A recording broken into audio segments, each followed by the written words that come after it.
चारों ओर चमकती हुई रोशनी फैली हुई थी। एक बहुत ही सुंदर और विशाल महल के बीचों बीच सोने का एक अद्भुत सिंहासन रखा था। उस सिंहासन से रंग बिरंगी किरणें निकल रही थीं। सिंहासन के पास एक सुंदर युवती और एक रहस्यमयी रानी बैठी हुई थी। तभी अचानक पूरे महल में काला धुआं फैलने लगा। अगले ही पल उस काले धुएं के बीच एक भयानक व्यक्ति प्रकट हुआ। उसकी आंखें अंगारों की तरह जल रही थीं।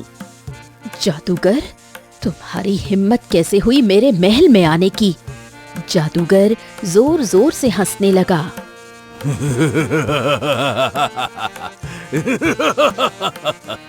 आखिर मुझे पता चल ही गया कि मैं अमर कैसे हो सकता हूँ, और अब मैं ये सिंहासन अपने साथ ले जाऊंगा। ये सुनते ही रानी का चेहरा बदल गया। उसने तुरंत अपनी बेटी की ओर देखा। दोनों की आंखें एक दूसरे से मिली, जैसे बिना शब्दों के कोई गुप्त बात हो रही हो। अगले ही पल वो युवती तेजी से सिंहासन पर जाकर बैठ गई। अचानक सिंहासन से रंग बिरंगी किरणें निकलीं और वो युवती सिंहासन समेत गायब हो गई। जादूगर स्तब्ध रह गया। कहाँ गई तुम्हारी बेटी? रानी मुस्कुराने लगी। वो तुम्हें कभी नहीं मिलेगी और ना ही ये सिंहासन। अब तुम्हारा अमर होने का सपना हमेशा के लिए खत्म हो चुका है। जादूगर क्रोध से कांप उठा। ओह! चाहे वो परी लोक में छुपी हो या किसी और लोक में, मैं उसे ढूंढ निकालूंगा और उस सिंहासन को भी। फिलहाल यहाँ से चले जाओ। अब तुम मुझसे सीधे युद्ध करने की स्थिति में नहीं हो। सिंहासन अब तुम्हारी नजरों से बहुत दूर जा चुका है। जादूगर की आंखों में भयानक क्रोध उभर आया। चाहूं तो अभी तुम्हें सबक सिखा सकता हूँ, लेकिन अब मेरा लक्ष्य सिर्फ वो सिंहासन है। वो चाहे पाताल लोक में ही क्यों न छुपा हो, मैं उसे खोज निकालूंगा और उसके बाद तुम और तुम्हारी बेटी को हमेशा के लिए कैद कर दूंगा। इतना कहकर जादूगर काले धुएं में बदलकर गायब हो गया। रानी की आंखों में चिंता उतर आई। भगवान करे मेरी बेटी सही जगह पहुंची हो। और ठीक उसी पल एक जंगल से रंग बिरंगी रोशनी चमकी। सुबह का समय था। रुद्र अपनी झोपड़ी में सो रहा था। तभी उसकी सौतेली माँ भवानी वहां आ गई। अरे उठ भी जा, सूरज सिर पर निकल आया है, लेकिन तेरी नींद ही पूरी नहीं हो रही। हवेली की साफ सफाई कौन करेगा, और तुझे सुबह का नाश्ता भी तैयार करना है। रुद्र आंखें मलते हुए उठ गया। अरे माँ, आपने तो बोला काम करने को, मैं वो काफी देर रात में पूरा कर पाया, इसी वजह से सुबह आँख नहीं खुल पाई। जानती हूँ, चल जल्दी आ जा। इतना कहकर भवानी झोपड़ी से बाहर निकल गई। रुद्र चुपचाप बाहर आया। उसकी झोपड़ी के सामने ही एक आलीशान हवेली थी, भवानी की हवेली। रुद्र की सगी माँ उसके जन्म के समय ही चल बसी थी। पिता ने दूसरी शादी भवानी से की। कुछ समय तक सब ठीक चला। फिर भवानी ने अपना असली रंग दिखाना शुरू किया। धीरे धीरे उसने सारी संपत्ति पर कब्जा कर लिया। रुद्र का पिता धनवान था, लेकिन दूसरी शादी के कुछ समय बाद वो भी चल बसा। उस दिन के बाद से रुद्र की जिंदगी और भी कठिन हो गई। वो अपने ही घर में नौकर बनकर रह गया। रुद्र हवेली में आकर चुपचाप सफाई करने लगा। काफी देर बाद वो थककर बैठा ही था कि भवानी फिर वहां आ गई। बस इतनी जल्दी थक गया? जा जल्दी से नाश्ता बना, मोहन उठने वाला है। तुझे पता है वो उठते ही गरम गरम नाश्ता मांगता है। रुद्र चुपचाप रसोई में गया और नाश्ता बनाने लगा। कुछ देर बाद रुद्र नाश्ता लेकर मोहन के कक्ष में पहुंचा। क्यों रे, आजकल देख रहा हूँ तू मन से नाश्ता नहीं बना रहा है, हैं? कल सब्जी में कितना नमक डाल दिया था तूने, क्यों? गलती हो गई, माफ कर दीजिए, अब से नहीं होगा। मोहन आराम से नाश्ता करने लगा। तभी भवानी अंदर आई। मोहन ने अपनी माँ की ओर देखा, फिर रुद्र को घूर कर बोला, अरे अब यहाँ खड़ा क्या है, चल जा खेत में काम कर, वहाँ मजदूरों की कमी पड़ रही है और यहाँ खड़ा खड़ा देख रहा है। और सुन, मैं और मजदूरों को बुलाकर फालतू का खर्चा नहीं करना चाहता, इसीलिए जितने मजदूर कम पड़ेंगे उन सब का काम तू ही करेगा, ठीक है? हाँ चल जा, खड़े खड़े देख मत, चल जा। रुद्र चुपचाप सिर झुकाकर हवेली से निकल गया। रुद्र खेत की ओर जा रहा था कि रास्ते में उसके पड़ोसी हरिया काका मिल गए। अरे रुद्र बेटा, आज फिर तेरे चेहरे पर उदासी है। अरे तेरी उम्र के युवक के चेहरे पर तो ताजगी और मुस्कुराहट होती है बेटा। रुद्र कुछ नहीं बोला।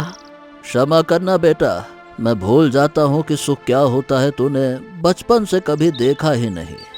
कभी कभी तेरे स्वर्गवासी पिता पर मुझे बड़ा गुस्सा आता है।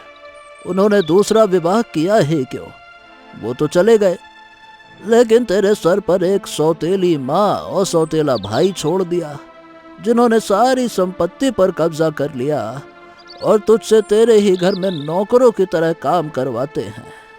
इतना कहकर हरिया काका थोड़ा क्रोधित हो उठे। लेकिन बेटा, आज तक मुझे ये समझ में नहीं आया कि तू कुछ कहता क्यों नहीं है, अपने हक की लड़ाई क्यों नहीं लड़ता है। हाँ, ऐसी बात नहीं है काका, अच्छा बुरा सब समझता हूँ। अगर चाहूँ तो अपने हक के लिए आवाज़ उठा सकता हूँ, लेकिन सोचता हूँ काका, किसके खिलाफ आवाज़ उठाऊँ। मेरे सामने मेरी माँ है और मेरा भाई है, भले ही सौतेला है तो क्या हो गया, पर मैंने कभी उन्हें सौतेला तो नहीं माना ना। वाह, इतना अच्छा मनुष्य होना भी जीवन के लिए बहुत घातक होता है बेटा। बेटा रुद्र, तो अपने खून की आखिरी बूंद भी उनके लिए बहा देना, तो भी वो तुझे सम्मान नहीं देंगे। अरे वो दोनों लालची हैं, लालची रे। मुझे धन का कभी कोई लालच नहीं रहा काका, बस यही इच्छा है कि एक बार मेरी सौतेली माँ मुझे बेटा कह के पुकारे, मुझे अपने सीने से लगाए, और मेरा छोटा भाई मोहन मुझे बड़े भाई का सम्मान दे। बस काका, मुझे जिंदगी में और कुछ नहीं चाहिए, कुछ नहीं। इतना कहकर रुद्र खेत की ओर बढ़ गया। रुद्र शाम तक खेत में मेहनत करता रहा। फिर जैसे ही घर लौटने के लिए मुड़ा, उसके कदम अचानक रुक गए। वो चुपचाप अपने कदमों को मोड़कर जंगल की ओर चल पड़ा। जब भी रुद्र के मन में गहरी उदासी होती, वो जंगल के किसी शांत स्थान पर जाकर बैठ जाता। रुद्र एक वृक्ष के नीचे बैठा आंखें बंद की और शांति खोजने लगा। कुछ देर बाद उसने आंखें खोली और इधर उधर देखा। तभी उसकी नजर दूर एक गुफा पर पड़ी। गुफा के बाहर एक लड़की बैठी थी। अरे, ये गुफा के बाहर लड़की कौन बैठी है? उस हिस्से की तरफ तो कोई आता भी नहीं है। इतना कहते हुए रुद्र उसकी तरफ बढ़ गया। कुछ देर बाद रुद्र उस लड़की के पास पहुंचा। लड़की उसे घूरने लगी। कौन हो तुम और इस गुफा के बाहर क्या कर रही हो? लड़की की आंखों से आंसू बहने लगे। मेरा नाम गौरी है, मैं अनाथ हूँ, मेरा इस संसार में कोई नहीं है, मैं इसी गुफा में रहती हूँ। ओह, तुम तो भूखी लग रही हो। रुको, मैं तुम्हारे लिए कुछ खाने को लाता हूँ। रुको। रुद्र काफी देर तक उससे बातें करता रहा। हाँ, मैं कल फिर आऊंगा, है ना? इतना कहकर रुद्र चला गया। उस दिन के बाद रुद्र रोज मेहनत से काम करता और शाम के समय जंगल में गौरी से मिलने आता। कब दोनों की मुलाकात प्रेम में बदल गई, दोनों को पता ही न चला। एक दिन गौरी, एक बात कहूं? मैं ना तुमसे प्रेम करने लगा हूं। मैं भी बहुत समय से यही बात कहना चाहती थी, लेकिन हिम्मत नहीं जुटा पाई। लेकिन रुद्र नहीं जानता था कि दूर से हवेली का एक नौकर ये सब देख रहा था। नौकर दौड़ता हुआ हवेली पहुंचा और भवानी को सब बता दिया। मालकिन, आजकल ना रुद्र के मन में इश्क का भूत सवार हो गया है। वो रोज एक गुफा में रहने वाली लड़की से मिलता है। भवानी क्रोधित हो उठी।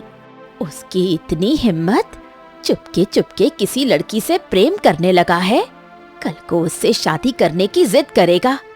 और इतनी गरीब लड़की को अगर हम अपनी हवेली में बहू बनाकर लाएंगे तो हमारी तो नाक कट जाएगी। ये बात मोहन भी सुन रहा था। ये क्यों मूर्खता की बातें कर रही हो माँ? रुद्र हवेली में नहीं, सामने झोपड़ी में रहता है। मत भूलो कि वो हमारे हवेली का नौकर है, नौकर।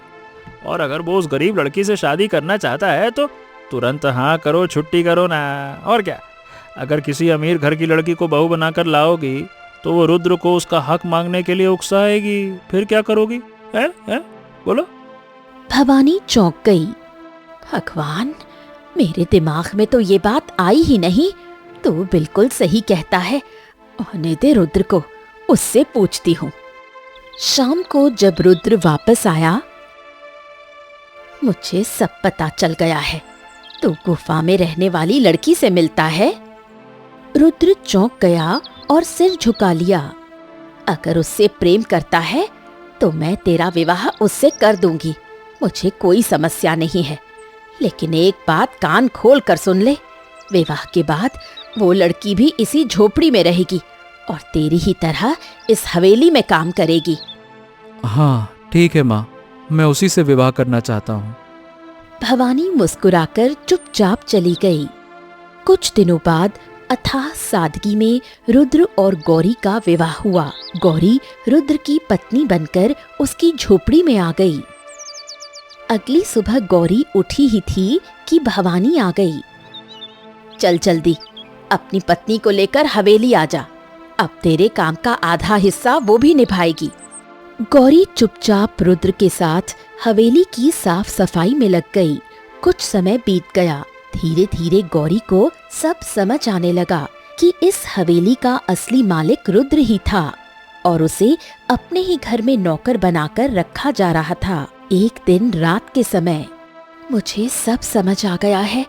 जिस हवेली में तुम नौकरों की तरह काम करते हो, वो हवेली तुम्हारी है।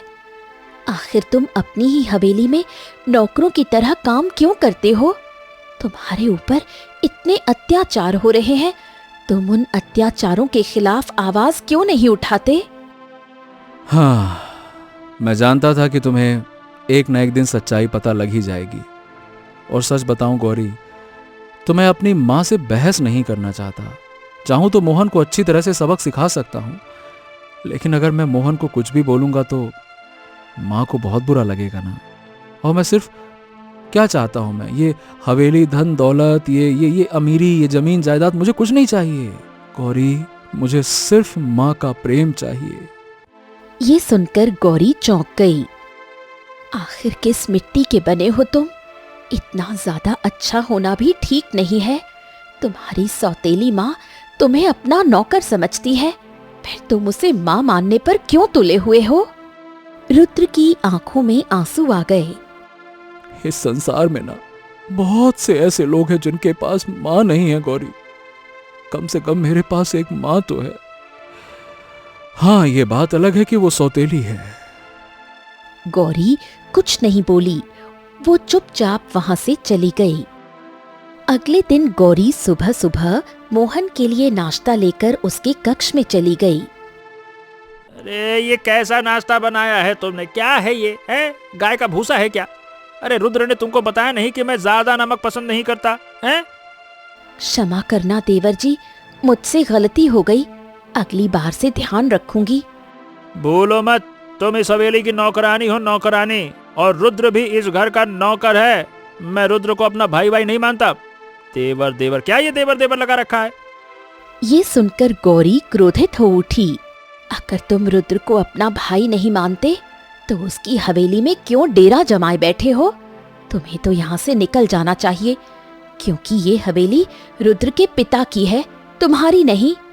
अच्छा, तो तुम्हारे मुंह में भी जबान है, कैंची की तरह चला रही हो जबान है। मोहन तिलमिला उठा। तभी रुद्र वहां आ गया। दृश्य देखकर वो भड़क उठा। खबरदार मोहन, मेरे साथ जो भी करो मैं सह लूंगा, लेकिन मेरी पत्नी के साथ ऐसा व्यवहार किया तो मैं चुप नहीं बैठूंगा। जरा संभल कर जुबान चलाओ अपनी। तभी भवानी वहां आ गई। मोहन रोने का नाटक करने लगा। माँ, माँ देखो, देखो ये मुझ पर चिल्लाया, वो भी अपनी पत्नी के लिए। देखो माँ इसको। रुद्र ने सारी घटना बता दी। बताओ, इसने किस हक से मेरी पत्नी को बुरा भला कहा? बताओ। भवानी का चेहरा कठोर हो गया। तूने हिम्मत कैसे की इसके ऊपर चिल्लाने की? तू इस हवेली में नहीं रह सकता, दफा हो जा यहाँ से। रुद्र कुछ बोलने ही वाला था कि बस रुद्र बस, इतना अपमान सहना अच्छी बात नहीं। मैं यहाँ एक पल के लिए भी नहीं रह सकती। अब तुम फैसला करो, तुम किसकी सुनोगे, अपनी माँ और भाई की या मेरी? रुद्र गहरी सोच में डूब गया। हाँ ठीक है, जैसी तुम्हारी इच्छा गौरी, चलो। गौरी उसका हाथ पकड़कर उसे हवेली से बाहर ले आई। दोनों जंगल की ओर चले गए। हाँ, अब हम क्या करेंगे और कहाँ रहेंगे गौरी? करेंगे क्या? ये संसार बहुत बड़ा है। फिलहाल हम जंगल में ही झोपड़ी बनाकर रहेंगे। ठीक है गौरी, जैसी तुम्हारी इच्छा। उसी दिन से रुद्र अपनी पत्नी के साथ मेहनत करके एक बहुत सुंदर झोपड़ी बनाने लगा। जल्द ही दोनों वहां रहने लगे। समय ऐसे ही बीतने लगा। एक रात अचानक रुद्र की नींद खुली तो उसने देखा गौरी झोपड़ी में नहीं थी। हैं? गौरी? ए गौरी, इतनी रात को गौरी कहाँ चली गई? तभी उसे बाहर से मिट्टी खोदने की आवाज सुनाई दी और सामने का दृश्य देखकर चौंक गया। गौरी हाथ में फावड़ा लिए कच्ची मिट्टी को तेजी से खोद रही थी, जैसे कुछ छुपा रही हो। ए गौरी, ये क्या कर रही हो तुम? मुझे नींद नहीं आ रही थी, तो ऐसे ही यहाँ आ गई। रुद्र की आंखें संदेह से सिकुड़ गईं। मैं जानता हूँ कि तुम झूठ बोल रही हो। सही सही बताओ कि तुम इस जमीन के नीचे क्या छुपा रही हो? क्या छुपाया तुमने? क्या छुपा सकती हूँ? कुछ भी तो नहीं। रुद्र ने फावड़ा उससे छीन लिया और खुद ही खुदाई करने लगा। काफी देर बाद फावड़ा किसी भारी चीज से टकराया। रुद्र ने तेजी से मिट्टी हटाई और उसकी आंखें अविश्वास से फैल गईं। जमीन के अंदर एक बहुत सुंदर सोने का सिंहासन दबा हुआ था, जिससे चमकती हुई सोने की किरणें निकल रही थीं। हाँ, ये क्या है? क्या ये गौरी? और रुद्र ने उस सोने के सिंहासन को अपनी ताकत लगाकर बाहर निकाला। बाप रे, ये तो सोने का सिंहासन है। तो बाप रे, तो बड़ा ही अद्भुत और विचित्र लग रहा है। तुम ये बताओ, तुम इसे छिपाने का प्रयास क्यों कर रही थी? गौरी रुद्र को गहरी नजर से देखकर बोली, सब बताऊंगी, लेकिन मेरी एक शर्त है। पहले तुम इस सिंहासन पर बैठ जाओ। रुद्र ने गौरी को देखा और सिंहासन पर बैठ गया। अगले ही पल सिंहासन से रंग बिरंगी किरणें फूटी और रुद्र पर बेहोशी छा गई। रुद्र की आंखें एक बहुत सुंदर तालाब के किनारे खुली। वहां लाल रंग के वृक्ष उगे थे। हे भगवान, जब मैं सिंहासन पर बैठा था तो रात थी, यहाँ तो दिन हो रहा है और मैं सिंहासन से अचानक यहाँ कैसे आ गया? हाँ। तभी रुद्र को तालाब में एक बड़ा ही सुंदर मोती तैरता हुआ दिखाई दिया। कुछ ही क्षण बाद फिर से बेहोशी छा गई और अगले ही पल रुद्र की आंखें फिर सिंहासन पर ही खुल गईं। अचानक सिंहासन से रंग बिरंगी किरणें निकलकर सीधे गौरी पर पड़ी और गौरी तुरंत रंग बिरंगी किरणों से एक सुंदर परी में परिवर्तित हो गई। रुद्र स्तब्ध रह गया। वो खड़ा हो गया। तुम कौन हो? मैं ही तुम्हारी पत्नी गौरी हूँ। ये बात अलग है कि तुम्हें पता नहीं था मैं परी हूँ, और तुम्हारी वजह से आजाद हुई हूँ। क्या? मैं समझा नहीं। मेरा नाम चंद्रलेखा है। मैं परीलोक की रानी की इकलौती पुत्री हूँ। कुछ समय पहले हमारे परीलोक में एक जादूगर ने हमला कर दिया।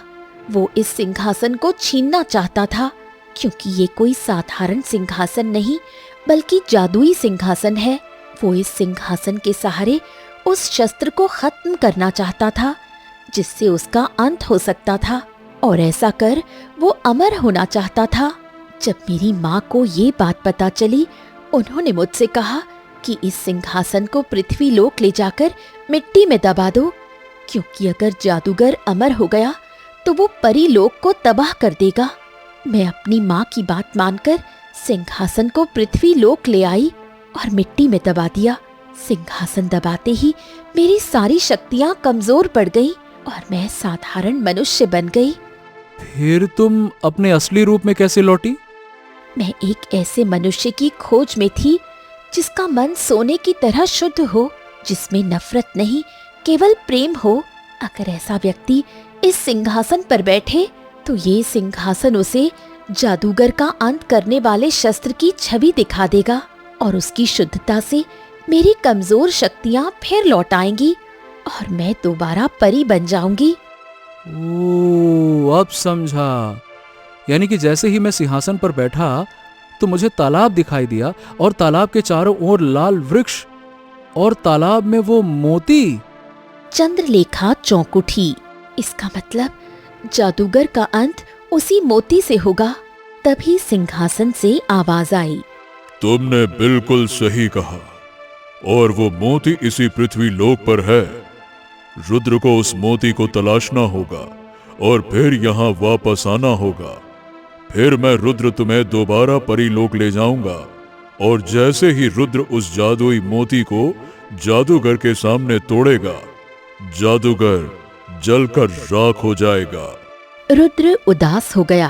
तो क्या तुमने मुझसे विवाह सिर्फ इसी कारण से किया था? चंद्रलेखा की आंखों से आंसू बह निकले। नहीं रुद्र, मैंने अपने असली रूप में आने के लालच में कभी तुमसे विवाह नहीं किया, और मैं कभी नहीं चाहती थी कि तुम्हें इस सिंहासन के बारे में पता चले। सुबह हो चुकी थी। चिंता मत करो चंद्रलेखा, अगर उस मोती को प्राप्त करके जादूगर का अंत हो सकता है तो मैं उसका अंत अवश्य करूंगा। तुम इस सिंहासन के पास रहो, मैं जंगल की गहराइयों में जाकर उस तालाब को ढूंढने का प्रयास करता हूं, और मुझे पता है कि लाल वृक्ष जंगल की गहराई के किस हिस्से में उगता है। तुम चिंता मत करो। कुछ ही देर में रुद्र जंगल की गहराई में पहुंच गया और लाल वृक्षों की तलाश करने लगा। बहुत देर बाद उसे लाल वृक्षों का एक झुंड दिखाई दिया। रुद्र दौड़ते हुए उस झुंड के पास पहुंचा। सामने एक तालाब था। तालाब में एक सफेद मोती तैर रहा था। रुद्र तुरंत तालाब में कूद पड़ा और उस मोती को पकड़ लिया। हाँ, देखो, यही वो मोती है जो इस जादुई सिंहासन ने मुझे दिखाया था। देखो। सिंहासन से आवाज आई, इसी से जादूगर का अंत किया जा सकता है। ये मोती वर्षों पहले परीलोक में रहने वाले एक साधु ने जादूगर का अंत करने हेतु सिद्ध किया था, लेकिन जादूगर को इसका पता लग गया और वो साधु के पीछे पड़ गया।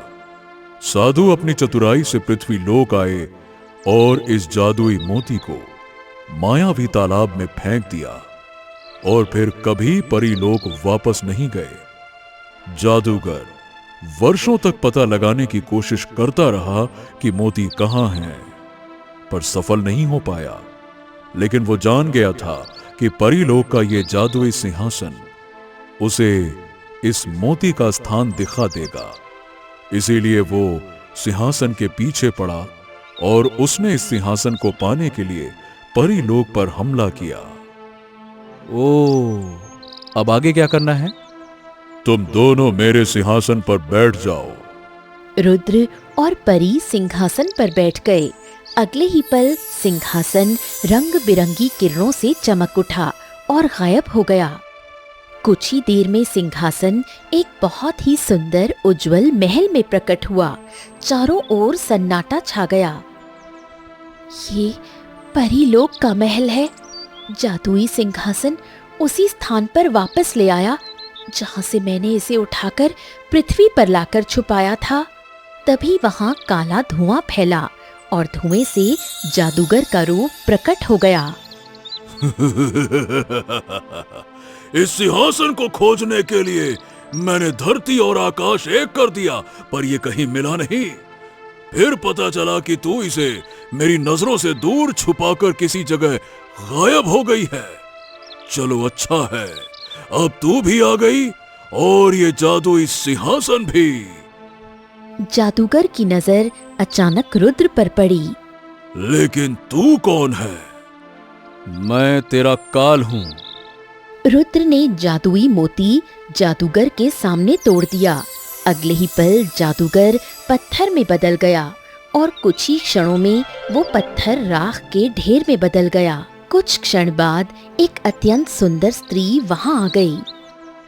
मेरी पुत्री, मुझे विश्वास था कि तू अवश्य लौटेगी और पृथ्वी लोक से किसी ऐसे व्यक्ति को लाएगी जो इस दुष्ट जादूगर का अंत करेगा।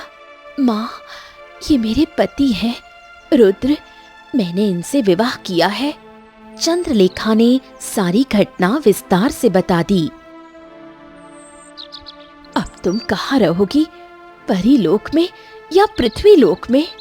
माँ, मैं पृथ्वी लोक में ही अपने पति रुद्र के साथ रहूंगी।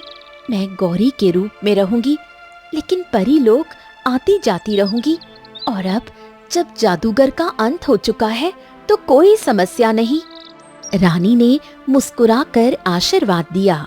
परी रुद्र का हाथ पकड़कर रंग बिरंगी किरणों से लेकर सीधे पृथ्वी लोक लौट आई। चलो रुद्र, अब बदला लेने का समय आ गया है। तुम्हारी सौतेली माँ और तुम्हारे सौतेले भाई से, जिन्होंने तुम्हें बचपन से गुलाम बनाए रखा, तुम्हारा अपमान किया और मेरे सामने भी तुम्हें नीचा दिखाया। नहीं नहीं नहीं नहीं, अगर मुझे बदला लेना होता तो मैं तो पहले ही ले सकता था। मुझे बदला नहीं चाहिए। लेकिन उन्हें सबक मिलना ही चाहिए। परी ने रुद्र का हाथ पकड़ा और दोनों सीधा उसकी हवेली में प्रकट हो गए। रुद्र! परी ने फिर से गौरी का रूप धारण कर लिया। भवानी घबरा गई।